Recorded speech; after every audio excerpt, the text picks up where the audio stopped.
ಹಿಂದುಳಿದ ಸಿಂಹ ಆಳಿದ ಕನ್ನಡ ರಾಜರುಗಳಲ್ಲಿ ಹೊಯ್ಸಳ ರಾಜ ವೀರ ಬಲ್ಲಾಳನ ಕಥೆ ವಿಶೇಷವಾಗಿ ಉಲ್ಲೇಖನೀಯ. ಈತನ ಆಡಳಿತದ ಕಾಲದಲ್ಲಿ ಹೊಯ್ಸಳ ಸಾಮ್ರಾಜ್ಯ ತನ್ನ ಗರಿಮೆಯನ್ನು, ಸಾಮರ್ಥ್ಯವನ್ನು ತಲುಪಿತ್ತು.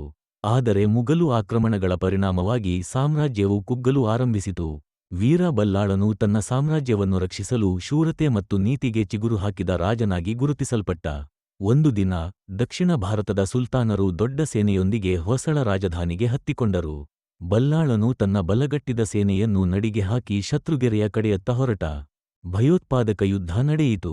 ಹೊಯ್ಸಳ ಸೇನೆ ಪ್ರಬಲವಾಗಿ ಹೋರಾಡಿದರೂ ಶತ್ರುವಿನ ಸಂಖ್ಯಾ ಬಲಕ್ಕೆ ಒಗ್ಗಿಕೊಂಡಿತು. ವೀರ ಬಲ್ಲಾಳನು ಕೊನೆಯವರೆಗೂ ಹೋರಾಡಿದ, ಆದರೆ ಯುದ್ಧಭೂಮಿಯಲ್ಲಿ ವೀರಮರಣವನ್ನು ಒಪ್ಪಿಕೊಳ್ಳಬೇಕಾಯಿತು. ಈತನ ಕೊನೆಯ ಹೋರಾಟ ರಾಜನ ಶೌರ್ಯ ಮತ್ತು ಪ್ರಜಾಪ್ರೇಮದ ಸಂಕೇತವಾಗಿ ಇಂದಿಗೂ ನೆನಪಿಸಲಾಗುತ್ತದೆ. ಈ ಕಥೆ ಕನ್ನಡದ ಶೂರ ರಾಜನೊಬ್ಬನ ಆತ್ಮವಿಶ್ವಾಸ, ಧೈರ್ಯ ಮತ್ತು ಪ್ರಜಾಹಿತ ಪ್ರೇಮವನ್ನು ತೋರಿಸುತ್ತದೆ.